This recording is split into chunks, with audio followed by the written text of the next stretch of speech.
So I'm in Chile, in the Atacama Desert, sitting in a hotel lobby because that's the only place that I could get a Wi-Fi connection.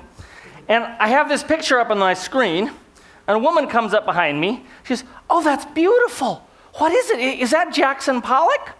And unfortunately, I can be a little too honest. I said, "No, it's penguin shit." And, excuse me? And I could sense that she thought I was speaking synecdochically.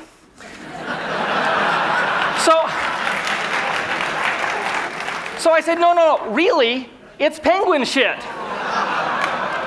Because I had just been in the Falkland Islands taking pictures of penguins. This is a Gen 2 penguin. And she was still skeptical. So literally, a few minutes before that, I had downloaded this scientific paper about calculations on avian defecation, which is really quite interesting because it turns out you can model this as something called Pucelle flow, and you can learn an awful lot about the physics of the avian rectum. Actually, technically it's not a rectum, it's called a cloaca. At this point, she stops me, and she says, "Who are you? What do you do?" And I was stuck because I didn't have any way to describe what I do. And so in some sense, this talk today is my answer to that. It's a selection of a random bunch of the stuff that I do. And it's very hard for me to make sense of it, so I'm not sure that you can. It's the kind of thing that I sit up late at night thinking about sometimes, often at 4 a.m. So some people are afraid of what I do. Some people think I am the nerd Tony Soprano, and in response, I've ordered a bulletproof pocket protector. I'm not sure what these people think, because I don't speak Norse, but I'm not thinking monstert is a good thing. I don't know, So one of the things that I love to do is travel around the world and look at archaeological sites, because archaeology gives us an opportunity to study past civilizations and see where they succeeded and where they failed. Use science to work backwards and say, well, really, what were they thinking? And recently, I was in Easter Island, which is an incredibly beautiful place, an incredibly mysterious place, because no matter where you go in Easter Island, you're struck by these statues called the Moai. The place is 64 square miles.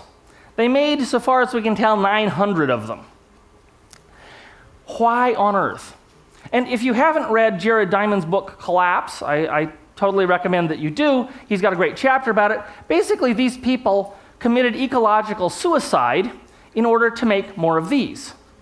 And somewhere along the line, somebody said, I know, let's cut down the last tree and commit suicide because we need more identical statues.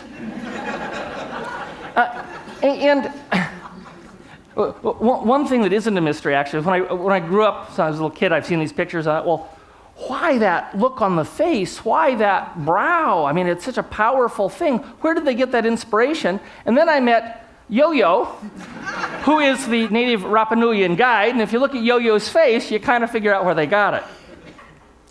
There's many mysteries, these statues. Everyone wants to know how they made them, how did they transport them. This woman in the foreground is Joanne Van Tilburg. She's the leading archaeologist working in Easter Island today, and she has studied the statues for 20-some years. And she has detailed records of every single statue. The one on the page here is the same that's up there. One interesting problem is the stone isn't very hard. So this used to be completely smooth. In fact, many of the statues, when you excavate them, the backs are totally smooth, almost glass smooth. But after 1,000 years out in the weather, they look like this. Joanne and I have just embarked on a project to digitize them all. And we're going to do a very high-res digitization. First, because it's a way of preserving them. Second, we have these ideas about how you can algorithmically then learn a few of the mysteries about them. How long have they been standing in what positions? And maybe indirectly get at some of the issues of what caused them to be the way they are. While I was in Easter Island, Comet McNaught was there also. So you get a gratuitous picture of a Moai with a comet. I also have an archaeological project going on in Egypt. Going on is perhaps a little bit strong. We're trying to get all of the permissions, get everything all set to get it going. So I'll talk about it at a future TED. But there's some amazing opportunities in Egypt as well. Now, another thing I do is I invent stuff. In fact, I design nuclear reactors. Not a joke. This is the conventional nuclear fuel cycle. The red line is what is done in most nuclear reactors. It's called the open fuel cycle. The white lines are what's called an advanced fuel cycle, where you reprocess. Now, this is the normal way it's done. It's got the huge advantage that it does not create carbon pollution. It has a lot of disadvantages. Each one of these steps is extremely expensive. It's potentially dangerous. And they have the interesting property that the step cannot be performed in anyone's backyard, which is a problem. So our reactor eliminates these steps, which, if we can actually make it work, is a really cool thing. Now, it's kind of nuts to work on a new nuclear reactor. There's no reactor's been even built to an old design, much less a new one, in the United States for 25 years. It's the kind of very high risk, but potentially very high return thing that we do. Changing a totally different field, we do a lot of stuff in solid state physics, particularly an area called metamaterials. A metamaterial is an artificial material which manipulates, in this case, electromagnetic radiation in a way that you couldn't otherwise. So this device here is an invisibility cloak. It may not seem that, but if you were a microwave, this is how you would view it. Rays of light, in this case microwave light, come in, and they just squish around the center and they come back the other side. Now you could do that with mirrors from one angle. The cool thing is this does it from all angles. Metamaterials, now, unfortunately, A, it only works in the microwave, and B, it doesn't work all that well yet. But metamaterials are an incredibly exciting field. It's, today I'd like to say it's a $0 billion business, but in fact it's negative. But someday, maybe it's going to work. We do a lot of work in biomedical fields. In this case, we're working with a major medical foundation to develop inexpensive ways of diagnosing diseases in developing countries. So they say the eyes are the windows on the soul. Turns out it's a window on a whole lot more stuff. And these happen to be my eyes, by the way. Now, I'm also very interested in cooking. While I was at Microsoft, I took a leave of absence and went to chef school in France. I used to work also while at Microsoft at a leading restaurant in Seattle. So I do a lot of cooking. I've been on a team that won the World Championship of Barbecue. But barbecue is interesting because it's one of these cult foods like chile or bouillabaisse. Various parts of the world have a cult food that people get enormously attached to. There's tremendous traditions, there's secrecy. And I'm trying to use a very scientific approach. So this is my latest cooker. And if this looks more complicated than the nuclear reactor, that's because it is. But if you get to play with all those knobs and dials, and of course, really the control over there does it all in software, you can make some terrific ribs. This is a high-speed centrifuge. You should all have one in your kitchen beside your Turbo Chef. This subjects food to a force about 50,000 times that of normal gravity. And oh boy, does it clarify chicken stock? You would not believe it. I perform a series of ghoulish experiments on food. In this case, trying to calibrate a mathematical model so that one can predict exactly what the internal cooking times are. Turns out, A, it's useful, and for a geek like me, it's fun. Theory is red, black is experiment. So I'm either really good at faking it, or this particular model seems to work. So another random thing I do is the search for extraterrestrial intelligence, or SETI. And you may be familiar with the movie Contact, which sort of popularized that. It turns out there are real people who go out and search for extraterrestrials in a very scientific way. In fact, almost everybody in the movie is based on a real character, a real person. So the Jodie Foster character here is actually this woman, Jill Tarter. And Jill has dedicated her life to this. A lot of people risk their lives in a brief act of heroism, which is kind of cool. But Jill has what I call slow heroism. She's risking her professional life on something that her own calculations show may not work for 1,000 years, or may not ever.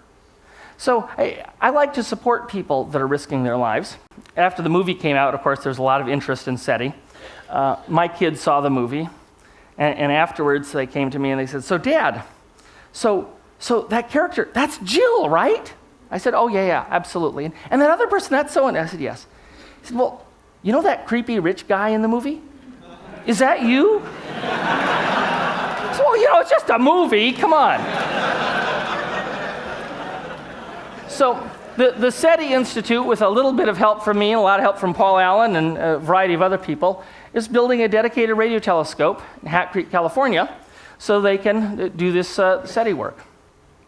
I travel a lot and I change cell phones a lot, and the one person who always gets updated on all my cell phones and pages and everything else is Jill, because I really don't want to miss the call. I mean, can you imagine? E.T.'s phoning home and I'm not like there? It'd be horrible. So I do a lot of work on dinosaurs. I'm known to Tedsters as the guy that has sex with dinosaurs, and I resemble that remark. I'm going to talk about a different aspect of dinosaurs, which is the finding of them.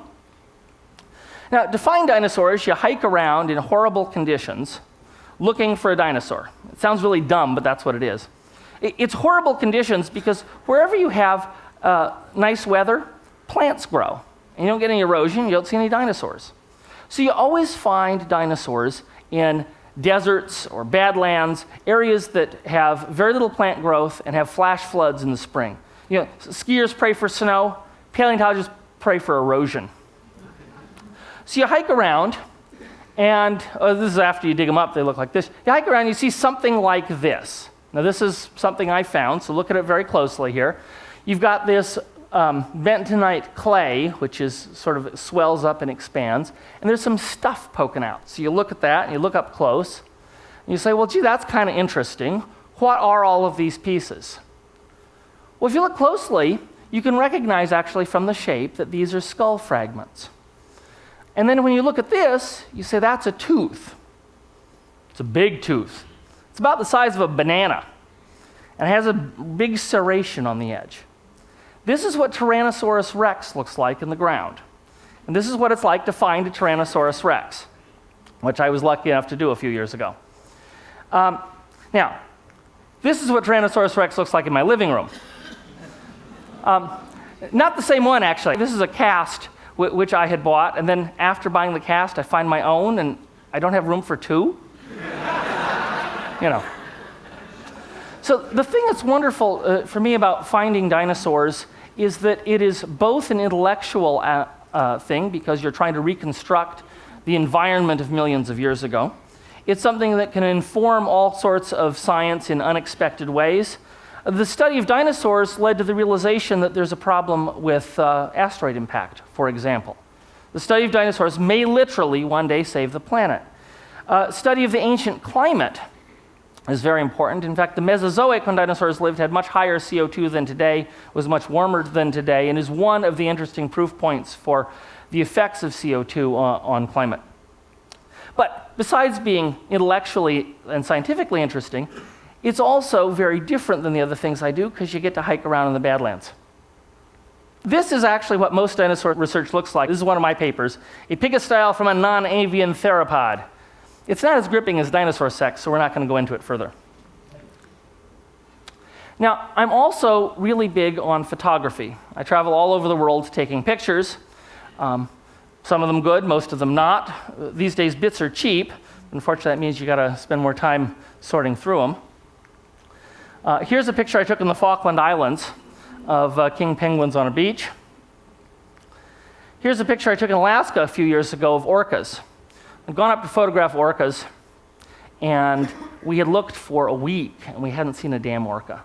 The last day, the sun comes out, the orcas come, they're right by the boat, it's fantastic. I get lots of pictures like this. Then, a little bit later, I start getting some pictures like this.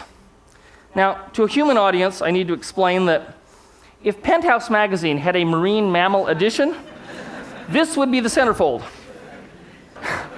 It's true. So there's more and more activity near the boat, and all of a sudden somebody shouts, "What's that in the water?" I said, well, I think that's what you call a free willy. There's a variety of things you can learn from watching whales have sex. The first thing you learn is the overwhelming importance of hands. They don't have them. I think Paul Simon is in the audience, and he may not realize it, but he wrote a song all about whale sex. Slip sliding away? That's kind of what it's like. The other interesting thing that I learned about whale sex, they curl their toes too. So, where do you go putting all of these disparate pieces together? You know, there's a tremendous amount of wisdom in finding a great thing, passion in life, and focusing all your energy on it, and I've never been able to do that. I just, because yes, I'll focus passion on something, but then there'll be something else, and then there's something else again. And for a long time, I fought this, and I thought, well, gee, I really ought to buckle down. And when I was at Microsoft, that was so engrossing, and the whole industry was expanding so much that it did tend to crowd out most of the other things in my life. But ultimately, I decided that what I really ought to do is not fight being who I am, but embrace it. And say, yeah, this whole talk has been a mile wide and an inch deep, but that's really what works for me. And regardless of whether it's nuclear reactors or metamaterials or whale sex, the common or lowest common denominator is me. That's it. Thank you.